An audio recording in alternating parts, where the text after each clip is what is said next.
passer maintenant à la programmation. Avant tout, il faut voir ces composants, les composants invisibles. Vous connaissez le composant Bluetooth, on l'a déjà utilisé, donc je vais le supprimer puisque nous allons utiliser une connexion Wi-Fi. L'horloge, on ne va pas l'utiliser, donc je vais le supprimer. Le notificateur, c'est un composant. Je l'ai décrit en détail dans la 4e vidéo de la série. Bien, cet outil nous permet d'afficher des messages aux utilisateurs. Je vais vous montrer par la suite un exemple d'utilisation. Partie bloc, je dois supprimer les composants que je ne vais pas utiliser.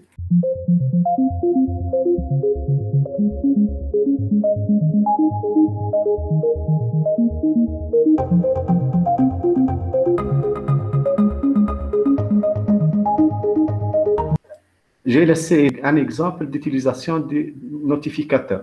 Pour sortir de l'application, on peut soit cliquer sur le bouton de sortie, soit sur le bouton back de notre téléphone.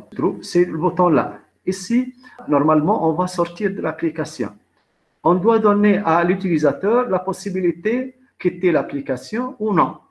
Voilà. On passe maintenant. Nous avons ici 6 boutons. Chaque fois qu'on va appuyer sur un bouton, on va envoyer un texte. Le texte ici, marche. On va choisir par exemple marche, arrêt, gauche, droite, plus ou moins. Tout d'abord, je vais appeler ceci IP. La zone de texte, je vais le renommer à IP. Ça veut dire c'est IP adresse. OK. Puis, nous avons une connexion Wi-Fi. Connexion Wi-Fi nécessite un outil là, un composant non visible spécial, qui est le web. Je vais chercher où se trouve. Donc, la connectivité, j'ai la possibilité Wi-Fi, et là, je vais utiliser le composant web. Je glisse ce composant-là, voilà. J'ai maintenant le composant web 1. Voilà, maintenant, je peux utiliser. Je reviens à bloc.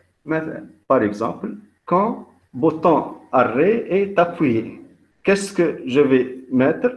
Donc, je vais préparer l'URL auquel je vais me connecter. L'URL se compose d'un texte HTTP puis l'adresse IP, le composant, et ensuite la chaîne à envoyer.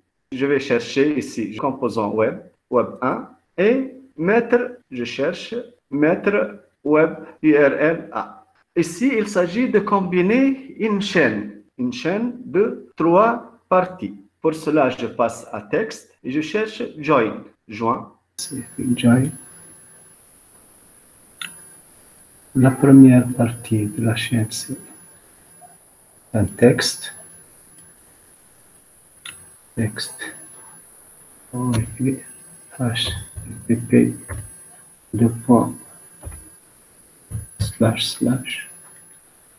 puis l'adresse IP de notre composant.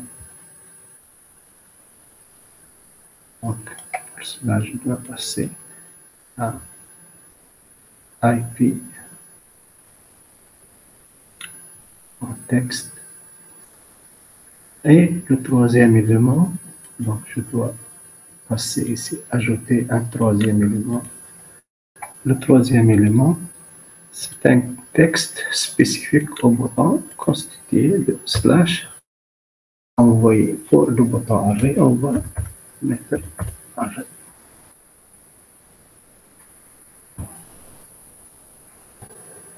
Une fois que nous avons terminé la chaîne, on appelle une procédure web, donc appeler web à obtenir. Maintenant, lorsqu'on appuie sur le bouton arrêt, on va se connecter au composant d'adresse IP indiqué là, et on envoie le mot arrêt vers la carte de commande via la connexion Wi-Fi. On peut maintenant dupliquer ce bouton pour les autres. Ici, ce bouton.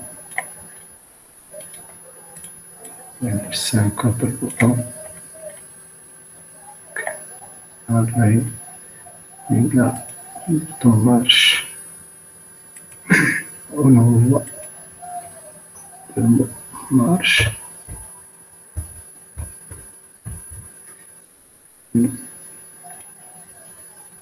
Droite. On envoie droite.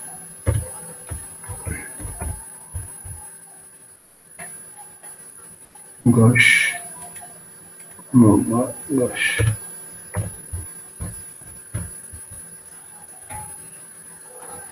Et les deux autres boutons, plus et moins. Donc, plus. Et là, le bouton moins.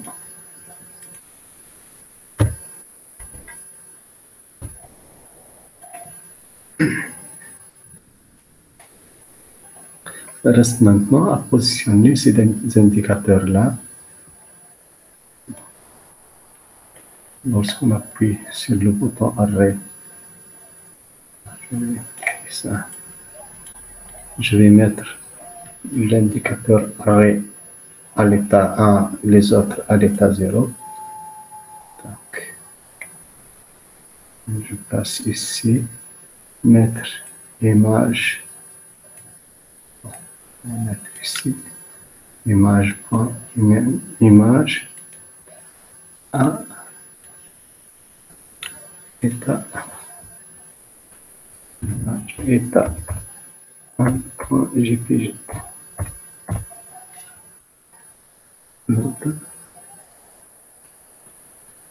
pour le bouton marche, image marche, c'est à 0, indicateur 0.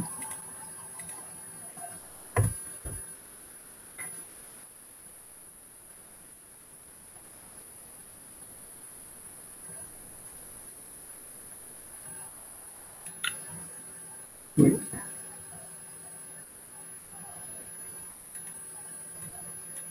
L'image de droite, c'est 0. Et gauche, c'est 0. Pour le bouton marche, je vais faire la même chose.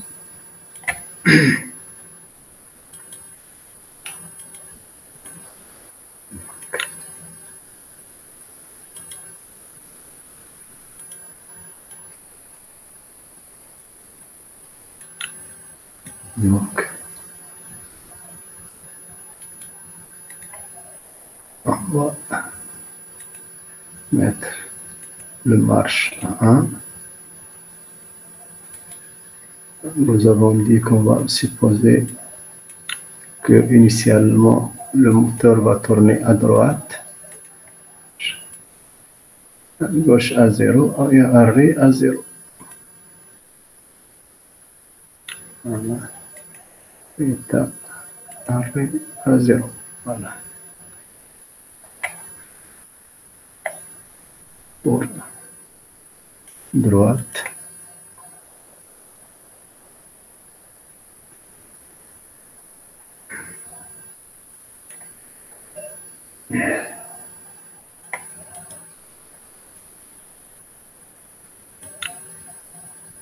Et gauche. On peut mettre droite à 1 et gauche. Pour la gauche, c'est l'inverse. Donc,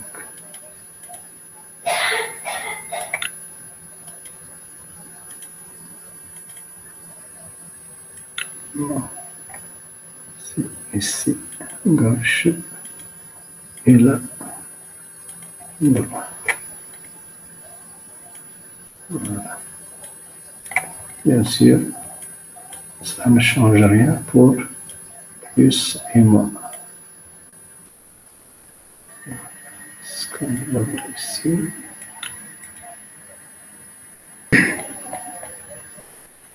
Une dernière chose, c'est que lorsque la connexion ne peut pas s'établir, l'application risque de se bloquer. Pour éviter ceci, nous allons ajouter une petite astuce. Là, bon, je passe à écran.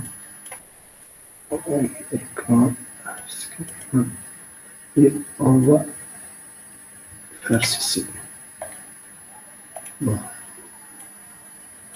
on va prendre ceci. L'erreur de connexion a pour numéro 1101. Donc, on va faire cette astuce pour éviter le blocage de l'application. Donc, qu'est-ce qu'on va faire? On va prendre un label, par exemple, label quelconque. Je vais voir ici, bon, je pense que nous avons un label. Lorsque l'erreur 1101 parvient, nous allons prendre un label et le mettre à vide. Il est d'ailleurs vide et on va le mettre à vide. J'ai un label, je vais prendre un label quelconque, par exemple ceci. Ceci, c'est le label 6. Donc, je passe un bloc. Je vais faire si erreur, ceci, obtenir erreur égale 1101. Alors, qu'est-ce qu'on va mettre? On va prendre le label 6, label quelconque, label 6, 6.text, on va le mettre à vide. Voilà, rien ne change. Et dans ce cas, de cette façon, on évite le blocage de l'application. Je vais nettoyer les blocs. Voilà donc notre programme. Il me reste à passer juste à l'écran d'aide et mettre l'image correspondant à l'aide. Comme ça, l'application est terminée.